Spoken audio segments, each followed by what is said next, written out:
여러분, 한동안 교회들에서 십자가에서 율법이 패했기 때문에 지키지 않아도 구원의 관계가 없다고 가르쳤습니다.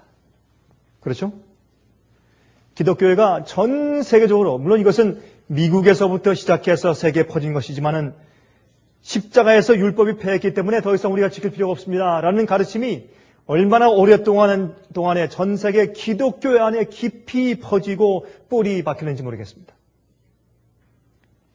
그래서 하나님의 계명을 지켜야 한다고 강조하면 마치 율법주의로 생각하고 십자가의 구원의 은혜를 깎아내리는 사람들처럼 간주되어 온 것이 사실입니다. 그렇죠? 여러분, 이러한 견해가 미국의 기독교의 영향이 온 세계에 퍼졌기 때문에 그렇습니다. 그래서요, 이제 그리스도인들이 성경을 읽다가 요한계시록 12장 17절이나 아니면 14장 12절에 있는 마지막 성도들은 하나님의 계명을 지키는 자들이라는 그런 성경절을 보면 사람들이 의아해하고 이게 무슨 뜻인가 하고 상당히 좀 익숙지 않게 느끼면서 그냥 지나쳐버리는 그런 분위기가 교회에 꽉 차 있게 되어 왔습니다. 그런데 갑자기 말이죠. 미국에 있는 기독교회가 십계명의 날을 선포하고 나섰습니다. 그 목적은 오늘날 미국이, 아니 전 세계가 이렇게 도덕이 퇴폐하고 떨어진 이유는 하나님의 십계명을 무시해서 그렇다. 이제 하나님의 십계명을 지켜야 되는 의무가 있다는 것을 강조하자, 십계명의 준수를 강조하자, 이렇게 해서 십계명의 날을 선포하고 나섰습니다. 그것이 다음 달 5월 7일입니다. 다음 달 5월 7일 주일입니다. 일요일입니다. 참 이상한 일이죠. 자, 우리가 이것을 어떻게 우리가 이해해야겠는가? 여러분, 그래서 하나님의 십계명을 지키는 운동이 생기고 공공 건물 벽에 십계명 돌비를 붙여야 한다고 하고 특별히 법원에 사람들을 이제 심판하고 재판하는 그런 법원에 이제 들어가는 입구의 벽엔 반드시 십계명을 붙여서 미국의 건국의 기초의 이념과 원칙이 무엇이며 또한 사람들이 어떤 법에 의해서 재판받고 심판받아야 되는지에 대해서 분명히 알려야 된다라고 해서 십계명을 준수하자고 하는 것을 강조하는 그런 특별 기념일을 만들었습니다. 올해는 미국에서 시작하고 이것을 이제 전 세계에 퍼뜨려서 전 세계 기독교인들이 이제 랠리를 하면서 도덕이 너무 타락했기 때문에 미국의 도덕을 높이고 세계의 도덕을 높이고 하나님께 돌아가는 일을 촉구하자고 The Ten Commandments Day 라는 것을 만들었습니다. 참 이상한 일이 지금 벌어지고 있는 것입니다. 제가 남미에 가서 세 군데 가서 제가 집회를 하고 제가 돌아왔는데 거기 있는 사람들도 이 문제에 대해서 상당히 깊은 관심을 가지는 것을 제가 보았습니다. 물론 미국에서 어떤 일이 생기면 정치적이든지 경제적이든지 종교적이든지 미국에서 어떤 일이 생기면 온 세계에 금방 깊은 관심을 가지게 되는 것을 볼 수가 있습니다. 여러분, 지금까지 하나님의 율법을 경시하는 가르침들은 교회 안과 사회의 죄악의 문을 활짝 열어 놓아왔습니다. 여러분 잘 아시죠? 무슨 뜻인지? 그렇죠? 큰 모순을 만들어 왔죠. 무슨 모순입니까?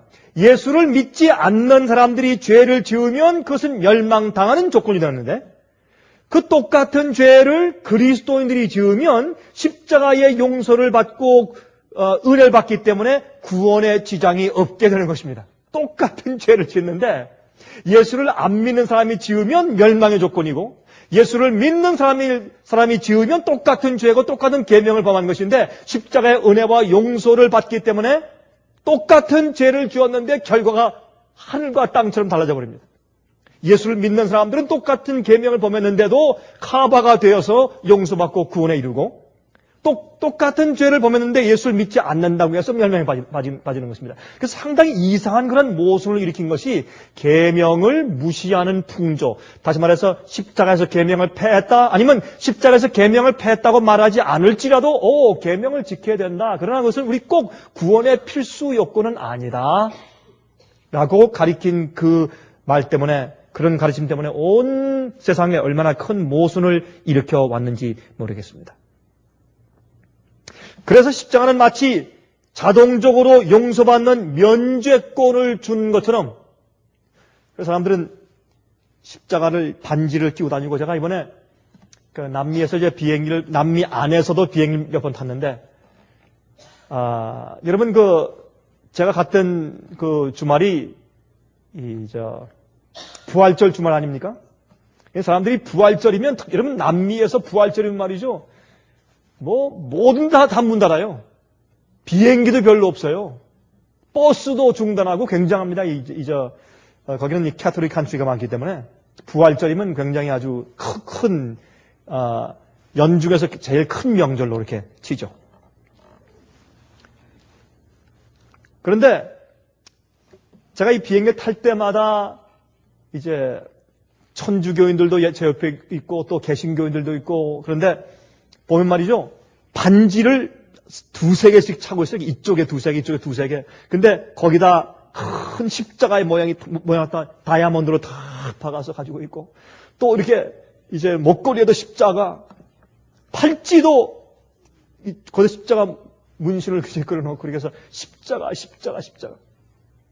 그런데 이 사람들은 말이죠, 비행기가 막 이제 뜨려고 막 달려가면 다 이래요. 다 이러면서 이러고, 그 다음에 또 비행기가 막 잘 떠서 무사히 가면은 절 보고 웃으면서 또 이래요, 또. 아니, 십자가를 믿는 사람들이 뭐 이렇게 겁이 나요? 죽으면 죽는 거지. 또 내릴 때 말이죠, 다 내리려고 하면 전부 다 또 이런데 얼마나, 근데 그게 얼마나 진지한지 몰라요. 정말 진지하게 십자가를 그리는 거예요, 이게. 십자가. 열심히.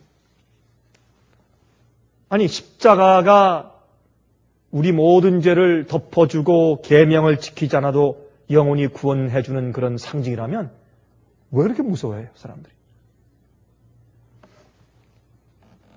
그런데 갑자기 말이죠, 갑자기 이 미국의 기독교가 너무나 부패하고, 어떤 의미에서 사회의 도덕이 너무나 땅에 떨어지고 하기 때문에 미국에 있는 보수주의 기독교인들이 이젠 목소리를 다해서 일어나기 시작했습니다. 근데 이 운동에 연합한 것은 로만 캐톨릭 교회와 모든 개신교회와 심지어 유대인들까지 세 교회가 합쳐서 이 운동을 하는 것입니다. 참 놀라운 일입니다. 성경 예언은 마지막 시대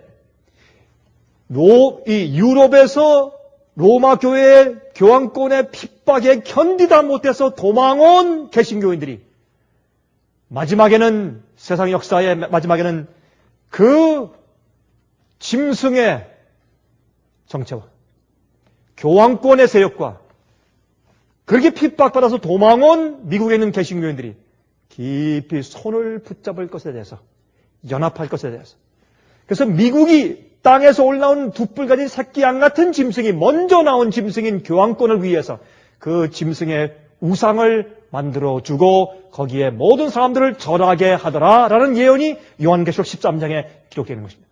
이것은 그 핍박을 피해서 미국에 와서 미국에서 미국을 새로운 개신교 국가로 건국할 때는 도무지 믿을 수 없는, 있을 수 없는 예언이었습니다. 아무도 안 믿었습니다.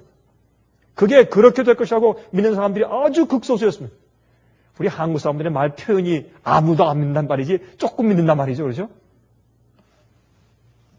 근데 보니까 남미 사람들도 표현이 그래요. 남미 사람들도 나다 아무도 안 믿는데요. 근데 정말 아무도 안 믿느냐? 조금 믿는다는 뜻이래 그게. 우리 한국 사람들하고 표현이 비슷해요. 그 사람들도. 그래서 우리는 예수님의 재림이 지연되어 온 것은 사실이지만은 성경 예언이 너무 정확하게 조목조목 성취되어서 이제는 짐승의 우상이 올라가는 그 예언까지 성취되는 것을 볼 때, 이젠 도리가 없구나. 이젠 끝이 되었구나. 이젠 우리가 좀 지체돼서 지쳐온 것은 사실이지만 끝이 다 됐구나 하는 것을 분명히 우리 부인할 수 없는 시대에 살고 있습니다. 그런데 이젠 개신교회와 천주교회가 연합을 해서 십계명을 준수하자고 하는 그런 운동을 하고 있으니 세상에 얼마나 놀랄 일이냐 말입니다, 이게. 그런데 여러분 보세요.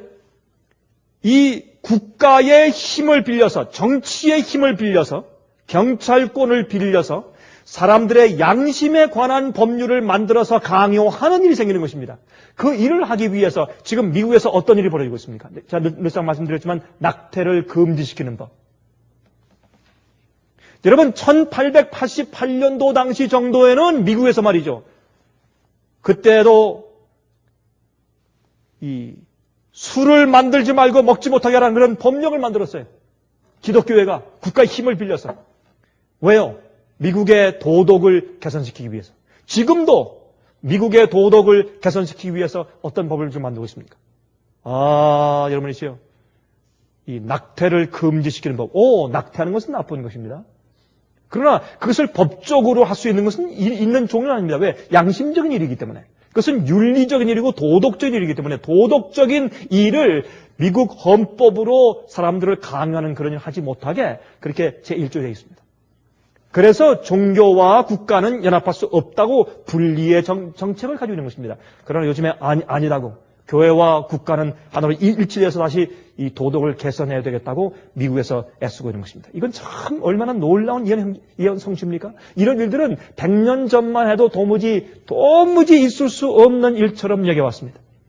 50년 전만 해도 사람들이 다 콧방울 뀌었습니다. 어떻게 이런 일이 미국에서 생길 것인가? 그러나 지금 우리 눈앞에서 엄청난 일이 벌어지면서 십계명의 날까지 생기는 것을 볼 때 우리는 참으로 놀라움을 금할 길이 없는 것입니다. 여러분 이러한 시점에서 왜 이런 일이 이루어지는지 참 우리가 성경 예언으로 볼 수 있는데 이러한 시점에서 성경에 나타나 있는 두 가지 율법에 대해서 알아보는 것은 아주 중요한 일이 아닐 수가 없는 것입니다.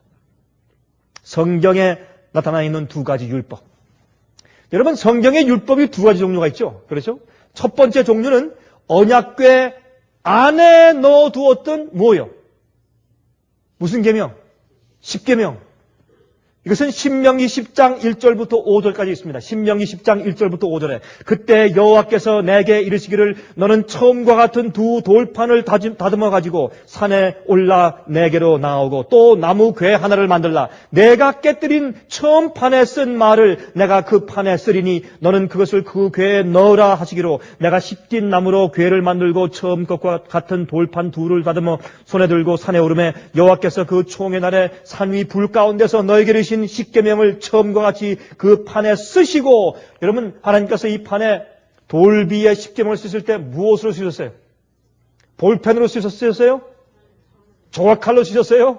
당신의 직접 손가락으로 쓰셨다 이렇게 말씀했습니다. 당신의 손으로 쓰시고 그것을 내게 주시기로 내가 돌이켜 산에서 내려와서 여호와께서 내게 명하신 대로 그 판을 내가 만든 궤에 넣었더니 지금까지 있느니라 그랬습니다. 그럼 십계명을 주님께서 직접 돌판을 만들어서 쓰셔서 주셨는데 모세가 가지고 내려다 보니까 이스라엘 백성들이 금송아지를 만들고서 춤을 추고 경배하고 있어요. 이 패역한 백성들아 너희는 이 계명을 받을 자격이 없다고 분노한 의분한 모세는 그것을 던져서 깨뜨려 버렸습니다. 그리고 지진이 나서 하루에 3,000명이 빠져 죽고 또한 금송아지가 다 땅속에 들어갔죠. 그런 다음에 모세가 다시 하나님의 말씀을 듣고 두 돌판을 이번에는 모세가 만들어가지고 올라갔죠. 주님께서 그 돌판 위에 이제 글씨를 쓰셔서 십계명을 주셨습니다. 그것을 가지고 내려와서 법궤 안에 두었다 그랬습니다. 그것은 두 돌비예요. 십계명입니다. 그것은 율법책이 아니에요. 율법책은 모세 율법이에요. 율법 돌비입니다. 그것은 하나님의 the law of God, 하나님의 법이에요. 그건 데칼로그 십계명이에요. 그런데 여러분 신명기 5장 21절 22절 보시면 내 이웃의 아내를 탐내지 말지니라. 내 이웃의 집이나 그의 밭이나 그의 남종이나 그의 여종이나 그의 소나 그의 낙이나 물은 내 이웃의 소유를 탐내지 말지니라. 이렇게 해서 십계명을 쭉 말씀하시고 열째 계명까지 말씀하신 다음에 여호와께서 이 모든 말씀을 산 위 불 가운데 구름 가운데 흑암 가운데서 큰 음성으로 너희 총회에 이르신 후에 더 말씀하지 아니하시고 그것을 두 돌판에 써서 내게 주셨느니라. 다시 말해서 십계명을 쓰신 다음에 No more added. 영어 성경에 더 이상 더 첨가된 것이 없어요. 딱 십계명을 말씀하시고 더 끝나셨어요. 더 이상 필요가 없어요. 더 이상 더 말씀하실 것이 없어요. 그것이 하나님의 율법입니다. 그걸 가지고 내려와서 법궤 안에 넣어두었다고 말입니다. 두 번째 율법이 있어요. 성경 가운데 또 두 번째 율법이 있는데 그 율법은 The Law of Moses, 모세의 율법이고 또한 Ceremonial Law, 의문의 율법이에요. 그것은 이 제사제도, 성소에서 어떻게 제사 드리는가, 또 절기를 어떻게 지키는가 하는 절기제도, 여러분 7대 절기가 있죠? 봄절기에 4개가 있고 가을절기에 4개가 있죠? 무엇입니까? 봄절기에 6월절, 무교절, 요제절, 오순절. 가을절기에는요, 나팔절, 대속절, 마지막에 장막절. 이렇게 해서 이 7절기에 대한 이야기, 이런 가르침과 이런 율법들을 우리가 의식의, 의문의 율법으로 말합니다. 그것을 또 언약의 율법이라고 해요. The Law of Covenant, 언약. 하나님과 백성 사이에 언약을 맺은 율법이에요. 여러분, 언약은 율법과 좀 다릅니다. 약속은, 아니에요. 언약은 약속과 좀 달라요. 약속은 우리 대등한 그런 신분 관계에서도 가능하지만은 언약은 주종 관계예요. 왕과 신하 사이에, 하나님과 백성 사이에 그 약속을 언약이라고 합니다. 이 언약은 지키면 생명이고 어기면 죽는 거예요. 그게 언약이에요. 그래서 이제 말씀드리겠지만 이 언약을 주신 것은 그 백성들에게 계명의 의미를 좀 더 깨닫고 알도록 하기 위해서 주신 것입니다. 더 애드한 것이, 십계명에 더 애드해 주신 것이 의문의 율법인데 그것을 모세의 율법이라고 말했습니다. 이것은 어디에 두었습니까? 십계명 안에 같이 두었습니까? 아닙니다. 십계명에 있는 언약궤, 법궤 밖에 두었다고 성경은 말합니다. 신명기 31장 24절부터 29절까지 말했습니다. 모세가 이 율법의 말씀을 다 책에 써서 마친 후에 그 당시에 책은 무슨 책입니까? 지금같이 종이책입니까? 두루마리 책입니다. 주로 두루마리는 그 당시에 파피루스 같은 그런 종이를 구하는 것은 거의 힘들었기 때문에 이 짐승의 가죽을 가지고 만든 이런 두루마리 책인데 그것을 parchment라고 그러죠. parchment. 그런 parchment 두루마리 책에 쓴 것입니다. 모세가 이 율법의 말씀을 다 책에 써서 마친 후에 이것은 십계명 이외에 주신 의식에 관한 그런 의문의 율법을 다 쓴 다음에 여호와의 언약궤를 매는 레위 사람에게 명하여 가로되 이 율법책을 가져다가 너희 하나님 여호와의 언약궤 곁에 두어 너에게 증거가 되게 하라. 내가 너희의 패역함과 목이 곧은 것을 아나니 오늘날 내가 생존하여 너희와 함께하여도 너희가 여호와를 거역하였거든 하물며 내가 죽은 후에 이리랴. 너희 지파 모든 장로와 유사들을 내 앞에 모으라. 내가 이 말씀을 그들의 귀에 들리고 그들에게 천지로 증거를 삼으리라. 내가 알거니와 내가 죽은 후에 너희가 스스로 부패하여 내가 너에게 명한 길을 떠나서 여호와의 목전에 악을 행하여 너희의 손으로 하는 일로 그를 경록케 함으로 너희가 말세에 재앙을 당하리라 하니라. 이것을 꼭 지켜라. 주님께서 너희를 그 죄의 결과에서 보호해 주기 위해서 한 것이다. 라고 이제 장로들 다 모아서 이제 호소하고 마지막 설교하는 그런 장면 가운데서 말씀하기를 이 율법책에 모든 그런 율법을 다 기록한 다음에 언약궤 곁에 두었다. 십계명은 언약궤 안에, 모세 율법은 언약궤 곁에 두었다고 성경은 말하고 있습니다. 또한 십계명은 하나님의 손가락으로 친히 쓰셨습니다. 2번이나. 여러분 이 십계명을 쓰실 때는 중보자가 없어요. 하나님께서 직접 당신의 손으로 첫 번째나 두 번째나 당신의 손가락으로 다 써서 직접 주신 것입니다. 이것은 변치 못할 것이에요. 영원한 것입니다. 하나님의 보좌의 기초입니다. 언약궤, 이 언약궤 법궤는 뭘 상징해요? 법궤는 뭘 상징합니까? 성서에서. 법궤. 하나님의 보좌. 그래서 그 위에 셰키나 영광이 비추고 있지 않습니까? 은혜의 보좌 아니에요. 시은좌. 그래서 이 법궤 자체는 하나님께서 앉아 계신 보좌 상징이에요. 그 보좌 밑에 무엇이 있습니까? 십계명이 있어요. 그래서 하나님의 정부의 성격이에요. 하나님의 성품의 성격의 사본이에요. 그 십계명이에요. 하나님의 성품이 어떠하다? 하나님의 사랑이 우리 마음 가운데 거하시면 우리가 하나님을 사랑하고 인간 사랑하는데 어떤 사람이 될 것인가 하는 하나님의 성품의 사본이 십계명인 것입니다. 그것은 영원히 변치 못하고 그것은 우리가 깨뜨릴 수가 없는 것입니다.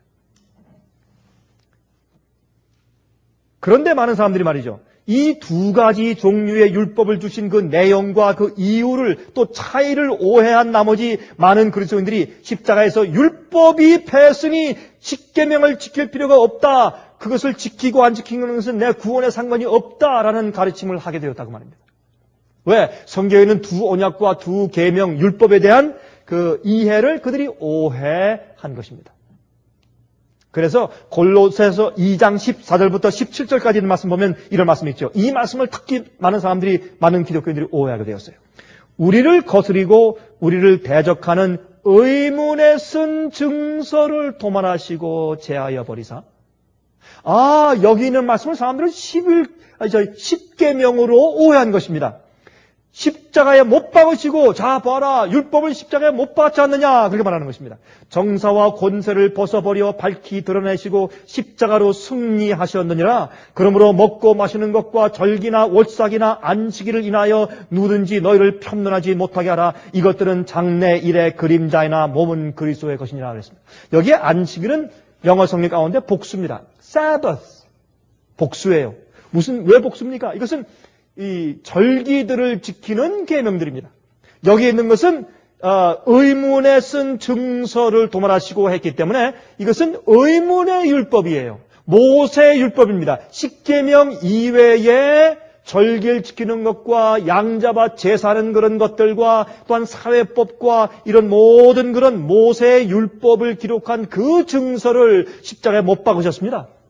그래서 거기에 있는 보세요. 절기나 월삭이나 또한 먹고 마시는 것과 먹고 마시는 것은 뭐예요?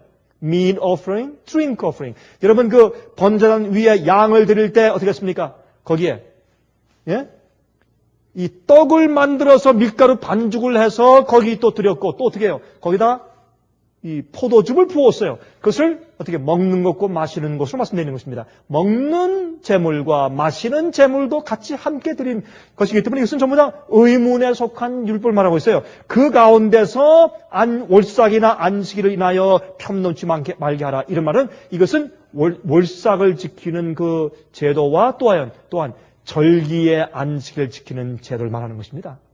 예를 들어서 장막절에 시작하는 날이 장막절의 안식일이고 장막절이 끝나는 날도 장막절의 절기 안식일 드려요. 왜? 그날은 사람들이 일하지 않고 쉬게 했습니다. 그 절기의 의미심장함을 그들이 깨닫고 이해하도록 하기 위해서 일하지 말고 그들이 명상하면서 쉬게 한 절기 안식일들이 많이 있었어요. 그러므로 여기에 어떤 사람들은 바울이 이제 말씀을 가르치고 복음을 가르치고 예수님의 십자가의 은혜와 구원을 가르치고 가면 그 뒤에 유대인들이 졸졸 따라다니면서 아니다 절기도 계속 지켜야 된다. 할 일을 해야 된다. 이런 것을 자꾸 가르치기 때문에 금식일을 지켜야 된다. 이렇게 모세의 율법을 강조하기 때문에 사도 바울이 강력하게 그것은 십자가에 주님께서 못 박고 없어진 것이야. 왜? 거기에 이런 절기 제도들은 무엇을 상징합니까? 예수님께서 메시아가 와서 돌아가실 것과 부활하실 것과 어떻게 생하실 것을 전부 다 예언한 것이 절기 아닙니까? 그래서 예수님께서 6월절 날 양을 잡는 그 시간에 돌아가셨고 요제절 날 그 시간에 부활하셨고 오순절 그 시간에 하늘에서 성령이 떨어졌고 이렇게 해서 메시아의 사역을 미리 알려주는 예언으로 기록해 주신 것이 절기이고 그렇게 해서 그들이 앞으로 메시아가 오실 것을 그들이 이해하고 예수께서 오실 때 이분이 메시아다라는 것을 확신시키기 위해서 미리 예언적으로 절기를 지키도록 하셨는데 원형이신 예수님께서 진짜 메시아가 왔을 때 더 이상 절기 지키는 것은 필요가 없지 않습니까? 그래서 절기를 폐한 것입니다. 그래서 또한 또 예수님을 메시아를 상징하는 그런 동물을 제사하는 그 일들을 하고 있다가 예수께서 오신 다음에 지상 성소에서 제사는 더 이상 필요가 없는 것입니다. 왜? 실제 제물이 왔기 때문에. 그래서 그것을 십자가로 못 박고 폐했다고 하는 것을 사람들은 마치 십계명이 폐한 것처럼 오해하게 되었단 말입니다. 이것은 많은 그리스도인들 마음 가운데서 성경에 나타나 있는 두 가지 율법에 대해서 그 사람들이 제대로 이제 혼돈하고 그들이 똑바로 이해하지 못했어요. 여러분 성경에 율법이 많이 나와요. 율법이라는 말이 많이 나오는데 이것이 요 대목에서는 이 율법이 무엇을 상징하는가를 오해한 것입니다. 어떤 대목에는 똑같은 율법이라는 단어도 십계명을 상징했고 어떤 것은 전체적인 이런 모세의 율법을 상징했는데 그것을 구분하지 못해서 오해가 생긴 것입니다. 그래서 근데 여기 뭐라 그랬습니까? 우리를 거스리고 우리를 대적하는 의문에 쓴 증서를 도말하여 제하여 버리사 그랬어요. 여러분 십계명은 우리를 거스리고 우리를 대적하는 법입니까? 아닙니다. 무엇이 그렇게 합니까? 그것은 갈라디아 3장 10절부터 14절까지 이렇게 기록되어 있어요. 무릇 율법 행위에 속한 자들은 저주 아래에 있나니 기록된 바 누구든지 율법 책에, 뭐라 그랬어요?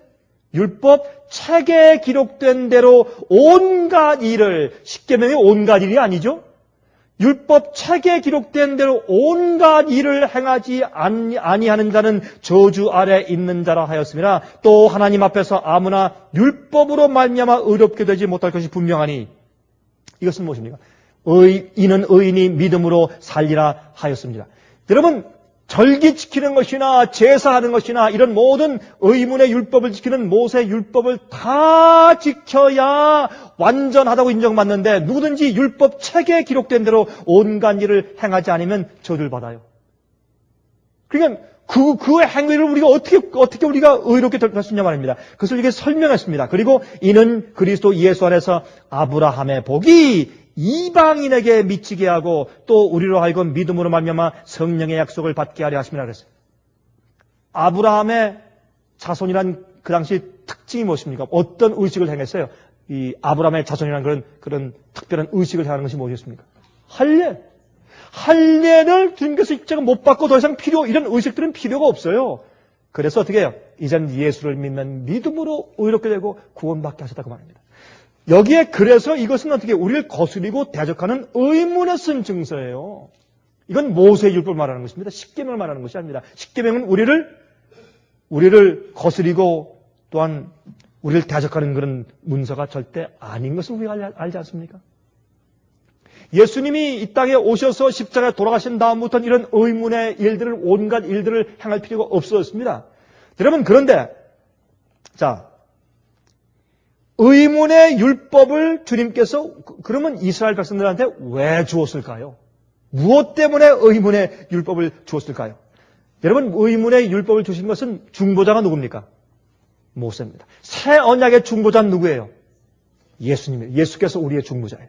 그러나 옛날 모세의 율법을 이스라엘 백성들에게 주셨을 때 모세의 율법을 주실 때의 그 중보자는 모세였습니다. 모세가 하나님께 대신 받아서 책에 다 써서 이스라엘 백성들한테 가르쳐서 그렇게 지키도록 명령한 것입니다. 이렇게 이 이스라엘 민족들에게 의문의 율법을 주신 이유와 목적은 이스라엘 나라를 불순종으로 멸망당하지 않도록 하기 위해서 주신 교훈의 법입니다. 그들이 절기를 지키면서 죄로부터 구원받고 회개하는 것이 무엇인지를 배우고 또 앞으로 오실 메시아를 배우는 것입니다.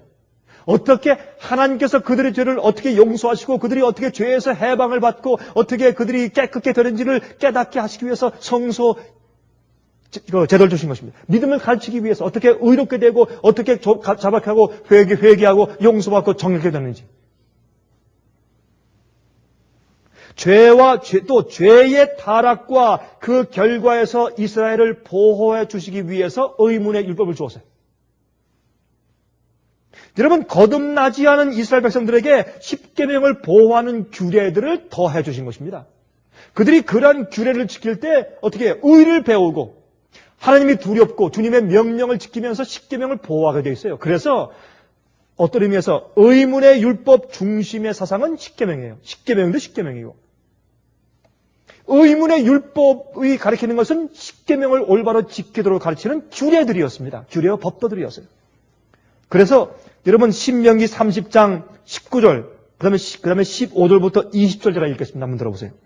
내가 내 하나님 여호와의 말씀을 순종하여 이 율법책에 기록된 그 명령과 규례를 지키고 내 마음을 다하며 성품을 다하며 여호와 내 하나님께 돌아오면 내 하나님 여호와께서 내 손으로 하는 모든 일과 내 몸의 소생과 내 육축의 새끼와 내 토지 소산을 많게 하시고 내게 복을 주시되 곧 여호와께서 내 열조를 기뻐하신 것과 같이 너를 다시 기뻐하사 내게 복을 주실 것이라. 너희가 내 말씀대로 지키면 너희가 이웃에게 어떻게 하고 농사 지을 때 어떻게 하고 6년 동안 농사를 짓다가 7년 때 1년을 쉬고 그래서 나그네 막 가난한 사람들이 다 먹게 해주고 땅을 묵히면 땅이 더 옥토가 되고 너희가 내 이런 율례를 지키면 너희가 더 복을 받는다.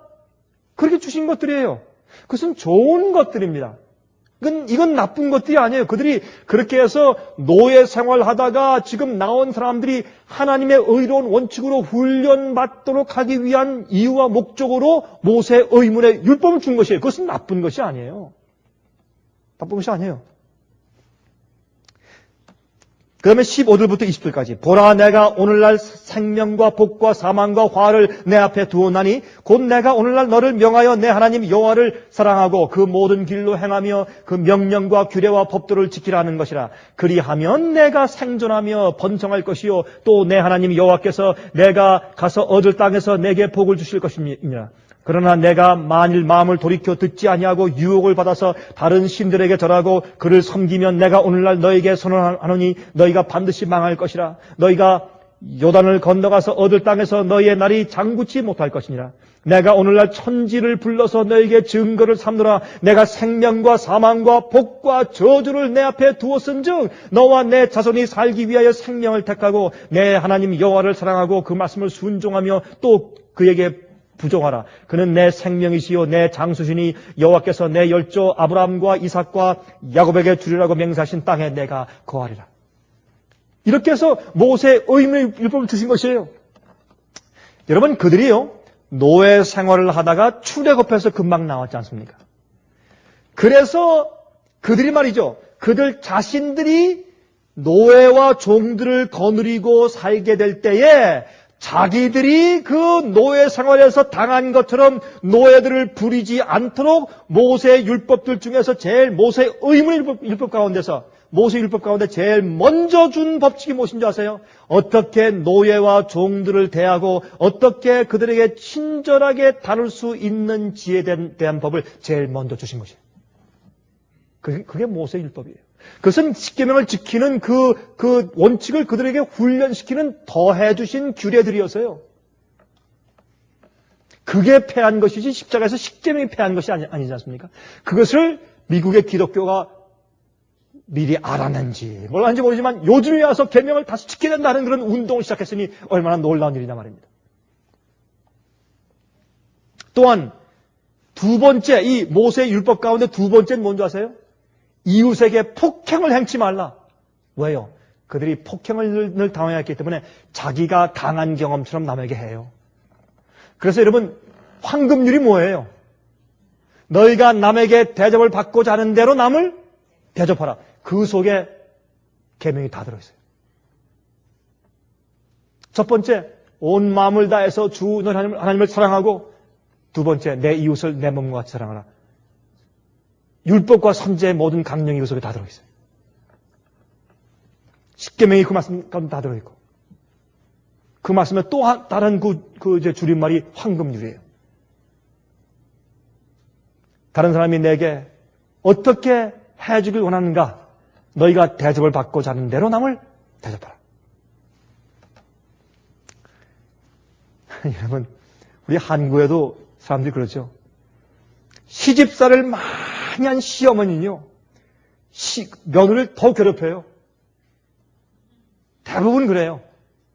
내가 시집살 많이 했으면은 지겨워가지고, 아이고, 나는 내 며느리 잘해주겠다 그럴 것 같은데, 오히려 반대예요.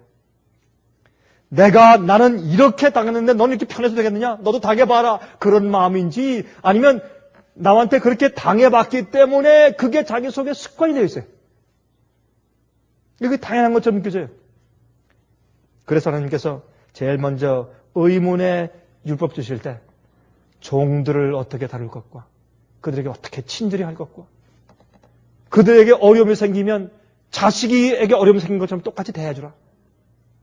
이웃에게 악을 행하지 말고 폭행하지 말아라. 이런 것을 다 가르쳐 주신 것들이에요. 사실은. 그것이 바로 그래서 그들이 타락해서 그들이 멸망당하지 않게 하기 위해서 주님께서 계속 교육시키기 위해서 주신 것이 의문의 율법이에요. 그것이 목적이에요. 우리도 많죠? 우리도. 성경은 어떻게 먹고 어떻게 마시고 어떻게 입으라 그런 말씀까지 다 있어요. 왜요? 그런 것은 우리가 그렇게 함으로 우리가 부절제함으로 생기는 악한 죄의 결과에서 우리를 보호하시기 위한 주님의 규례예요. 좋은 것들입니다. 그런데 문제는 많은 사람들이 왜 이게 문제가 됐느냐? 유대인들이 이스라엘 백성들이 이렇게 준 것들을 어떻게 해요? 이것을 하나 미주알 고수알 다 행함으로 내가 그렇게 행함으로 지킴으로 내게 그것이 의가 되고 구원이 된다라고 그들이 착각하게 되었기 때문에 율법주의에 빠지고 바리새인주의에 빠진 것이에요. 그 법 자체가 나쁜 것이 아니라 법에 대한 태도가 잘못된 것이에요. 제가 이번에 이제 남미에서 3군데에서 집회를 했는데 제일 첫 번째 간 산타크루즈 라콜리나, 그것은 산, 아주 높은 산에 있는 그런 지역인데 거기에는 선선했어요. 덥질 않았어요. 산에 있으니까. 그 산 꼭대기를 보면 산에 이제 구름이 다 걸쳐있고 항상 그런 곳이니까. 해발이 높은 곳이니까. 자는데 한 방에서 이제 제가 통역하던 사람과 함께 이제 잠을 자는데 첫날인지 이튿날인지 기억이 안 나는데 하여튼 자다가 꽝 소리가 나요.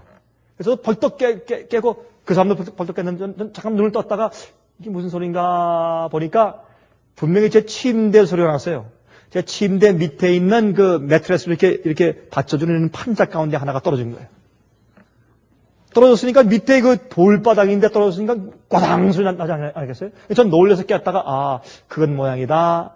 제가 깨닫고 그냥 다시 이렇게 잠을 청해서 잠이 들었는데 제 통역과는 말이죠. 그때 깨서 겁이 나서 밤새도록 잠을 못 자고 설쳤어요. 왜 그런가 제가 물었어요. 아니 이건 자네는 왜 못 잤나 그랬더니 이거 목사님 말 좀 하십시오. 저는 게릴라가 온 줄 알았습니다. 게릴라가. 그 지역이 게릴라가 자주 침범하는 그런 곳이었대요. 근데 지금은 정부에서 돈을 많이 들여가지고 이제 게릴라를 막아가지고 그래서 게릴라가 별로 없어요.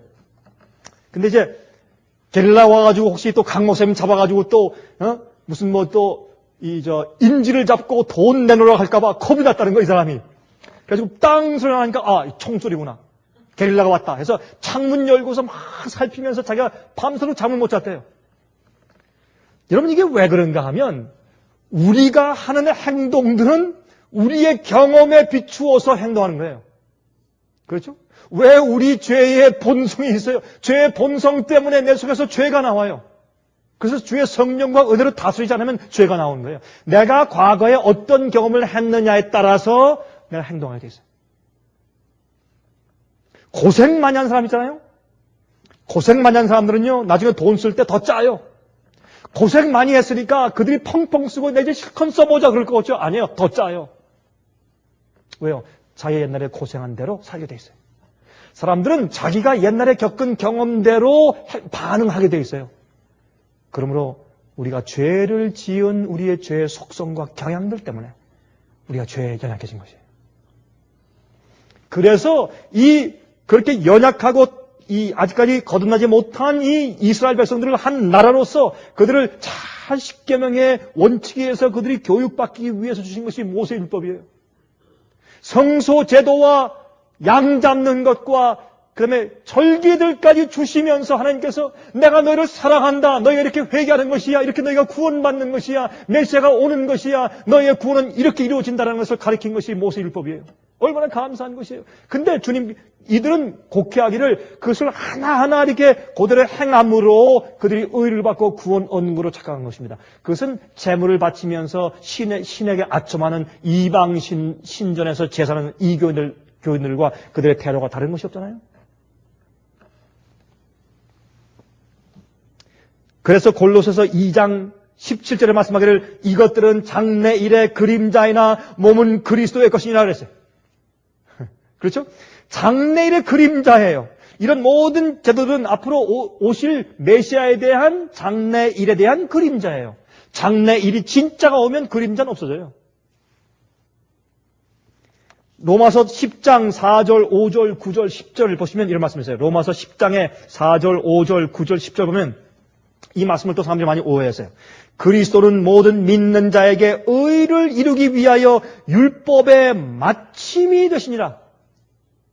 율법의 마침이 되셔요. 이것을 the end of the law, 율법의 마침이 되시니라. 모세가 기록하되 율법으로 말미암는 의를 행하는 사람은 그 의로 살리라 하였거니와. 그래서 여기 보라. 예수님께서 오셨기 때문에 율법은 마침이 되었다. 끝났다. 율법을 폐했다. 이렇게 사람들이 이해하는 것입니다. 그것이 아니라 이 말은 영어로 표현하면 the goal of it. 목표예요. 골이에요.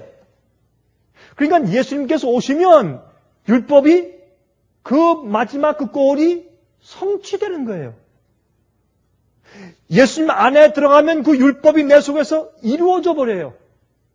로마서 8장에 말씀하기를 그러므로 아들을 보내사, 그렇죠? 죄 있는 육신으로 아들을 보내사 죄를 정죄했어요. 범죄치 않는 생활을 사셨어요. 그래서 우리 속에서 율법의 요구가 이루어지게 하려 하심이라. 마태복음 5장에 뭐라 그랬습니까? 예수께서 말씀하기를 나는 율법이나 선지자를 폐하러 온 줄로 생각하지 말라. 내가 폐하러 온 것이 아니라 어떻게 하러 왔다? 온전케 하려 왔다. 내가 온전히 성취하러 왔다. 율법의 요구가 내 속에서 성취되게. 무슨 말입니까? 예수께서 이 땅에서 성령의 충만한 능력을 통해서 마귀를 이기고 유혹을 이기고 죄의 본성을 가지고도 죄를 승리한 경험을 사셨기 때문에 그 예수님을 믿는 믿음을 가지고 그 성령을 나도 받으면 율법을 지킬 수 있는 그 의와 그 믿음과 그 능력이 내 속에 들어와서 내 속에도 율법의 요구가 이루어지는 것이에요. 나도 간음하지 않을 수 있고, 나도 도둑질하지 않을 수 있고, 나도 미워하지 않을 수 있고, 나도 어떻게 해요? 탐내지 않을 수 있고, 나도 우상 숭배하지 않을 수 있는 것입니다. 율법의 요구가 성령의 은혜로 내 속에서 이루어지고 성취되는 것입니다. 그래서 예수님은 율법의 마침이고 성취고 목표고 고리라고 성경을 말씀하는 것을 사람들이 마치 폐한 것으로 오해한 것입니다.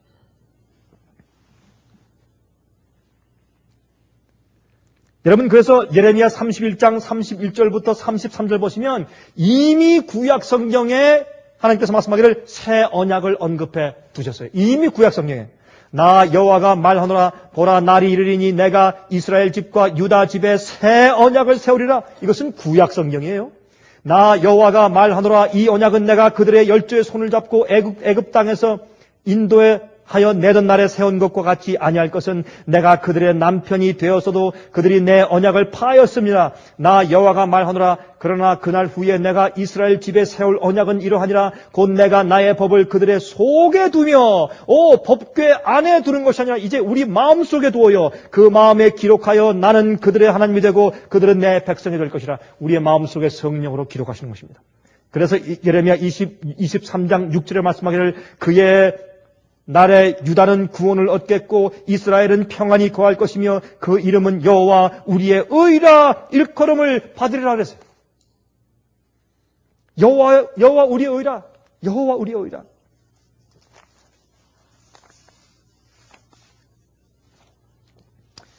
여러분 이 말씀을 가지고 이제 설명하신 것이 뭐냐면 이 말씀을 가지고 사도 바울이 이제 말씀했죠.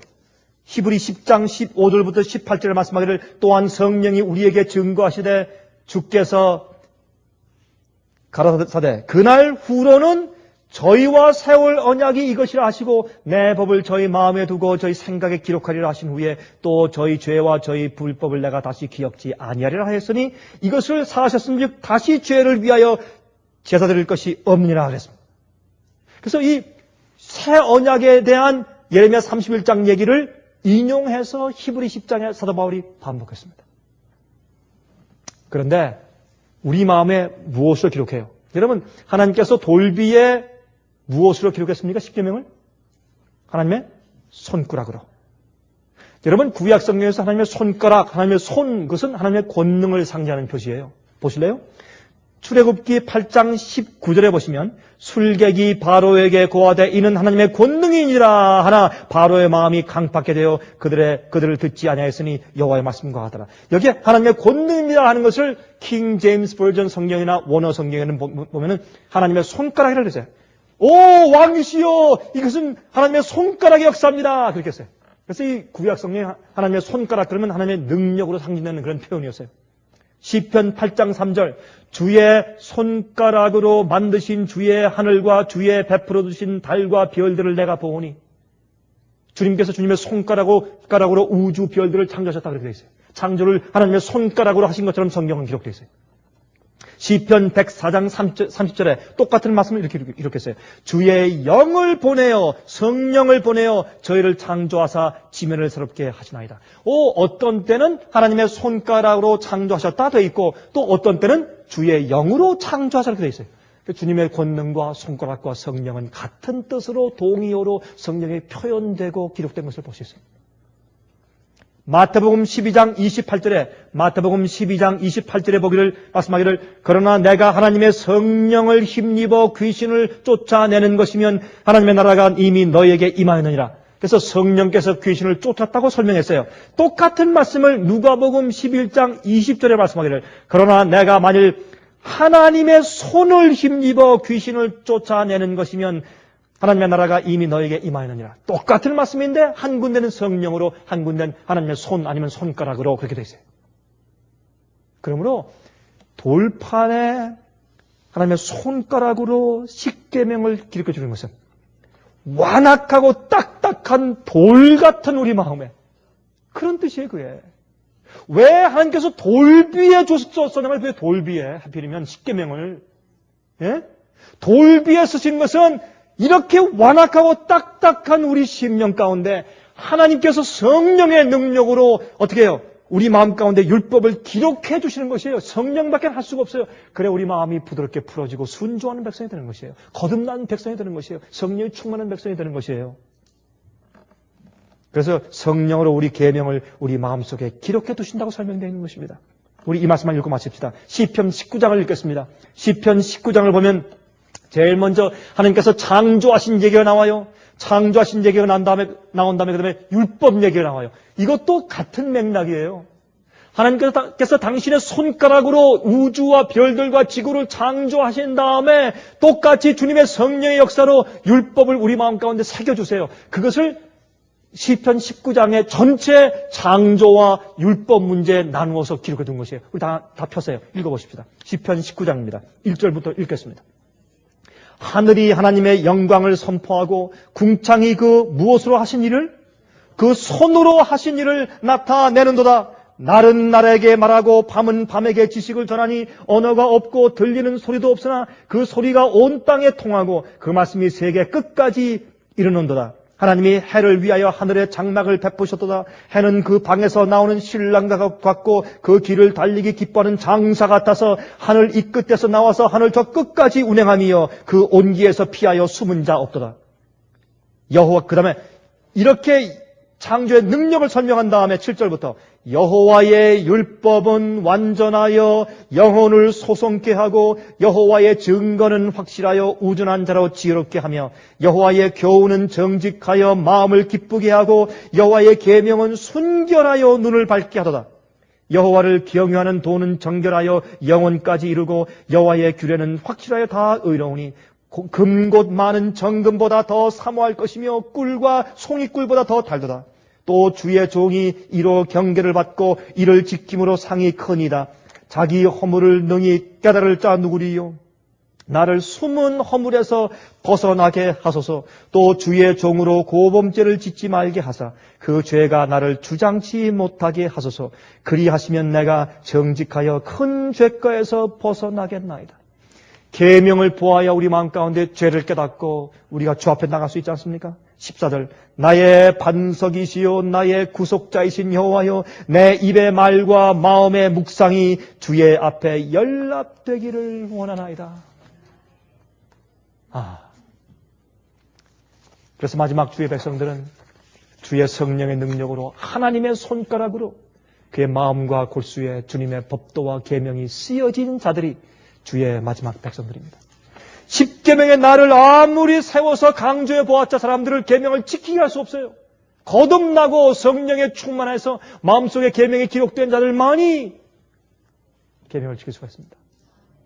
그러므로 성경 가운데 있는 두 가지 언약과 두 가지 율법을 이해함으로 이번에 십계명의 날을 통과하면서 정말 계명을 존중하는 경험을 하게 되시기를 간절하게 바랍니다. 자비하신 하늘에 계신 우리 아버지, 우리가 진실로 주님 속히 오시기를 기대합니다. 주님의 재림과 우리를 이 땅에서 구속해서 데려가심 이외에는 우리에게 소망이 없기 때문에 그렇습니다. 주님이시 우리가 얼마나 그날을 사모하는지요. 우리가 이 머나먼 여장길을 걷고 있사오니 저희의 피곤한 다리를 붙들어 주시고 연약한 무릎을 굳게 해주셔서 곁길로 가지 않게 해주시옵소서. 하늘에 계신 아버지시여, 주의 성령의 위로가 저에게 필요합니다. 주님의 도우심이 필요하고 매일매일 주님의 손가락으로 주의 능력과 성령으로 우리의 마음과 골수에 주의 계명을 기록해 주시길 기도합니다. 매일 거듭난 마음을 갖기를 원합니다. 주여, 우리 마음을 소생시켜 주시옵소서. 주님이시여, 이제 세상이 마지막을 향해서 치닫는 것을 우리가 의심할 여지가 없습니다. 마지막 주의 참된 성도와 백성 되게 해주시옵소서. 예수 그리스도 이름으로 간절하게 기도합니다. 아멘. 은혜 많이 받으셨습니까?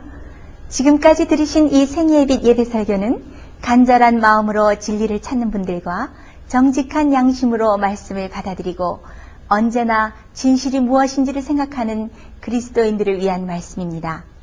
주변 가족들이나 친지들 중에 말씀을 사모하고 순결한 신앙을 갖기 소원하는 분들이 계시면 생예빛 예배 설교 테이프를 소개해 주시기 바랍니다.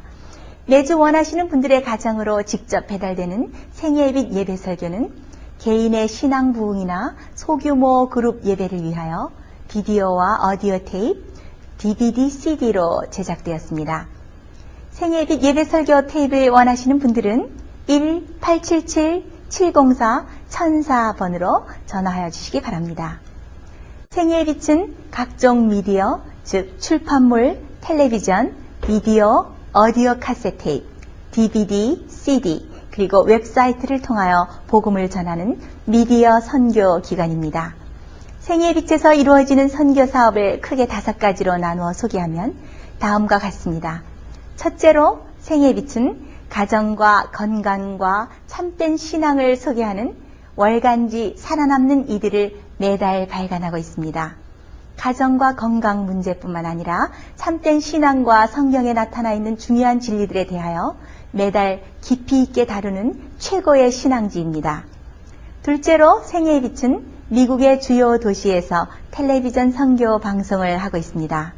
많은 분들은 생예빛 선교 방송을 통하여 복음을 발견하고 새로운 생애를 살아가고 있습니다.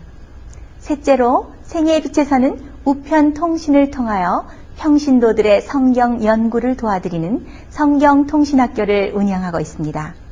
성경에 나타나 있는 중요한 문제들에 대하여 체계 있게 공부하기를 원하시는 분들은 성경 연구 단기 코스와 계시록을 통한 성경 교리 연구, 또한 요한계시록 연구 과목을 신청하시기 바랍니다. 교재 및 모든 비용이 무료인 생예빛 성경 연구 과정을 통하여 복음과 예언 문제를 가장 쉽고 체계 있게 공부하시기 바랍니다. 넷째로 생예빛은 예언 연구를 위하여 특별하게 제작된 비디오 시리즈를 나누어 드리고 있습니다. 성경 구약과 신약의 대표적 예언서인 다니엘서와 요한계시록을 처음부터 마지막까지 자세하게 해설해드리는 예언 연구 비디오 시리즈를 통하여 많은 분들이 성경과 미래에 대한 새로운 시야를 가지고 살아가게 되었습니다. 마지막 시대의 복음과 비밀이 담겨져 있는 다니엘과 요한계시록 비디오 시리즈를 신청하셔서 새로운 영적 부흥을 체험하시기 바랍니다. 다섯째로 생예빛은 생예빛 원장이신 강병국 목사님의 예배 설교가 담겨져 있는 비디오와 오디오 테이프, DVD나 CD를 원하는 모든 그리스도인들에게 나누어 드리고 있습니다. 매주 생예빛 예배 설교 테이프를 받기 원하시는 분들은 생예빛으로 연락하여 신청하여 주시기 바랍니다. 끝으로 생예빛 선교 사업에 대해서 좀 더 자세하게 알기 원하시는 분들은 웹사이트 www.sostb.net를 방문하시기 바랍니다. 생예빛 웹사이트에는 지금까지 나온 모든 월간지와 비디오 테이프과 텔레비전 방송물들을 누구나 무료로 보실 수 있도록 준비되어 있습니다. 지금까지 소개해드린 생예빛 선교 교재들 중에서 원하시는 책자나 테이프 있으시면 무료 전화 1-877-704-1004번으로 신청하여 주시기 바랍니다. 미국 동부 시간으로 월요일부터 금요일까지 9시에서 5시 사이에 전화해 주시기 바랍니다. 그럼 다음 시간까지 안녕히 계십시오.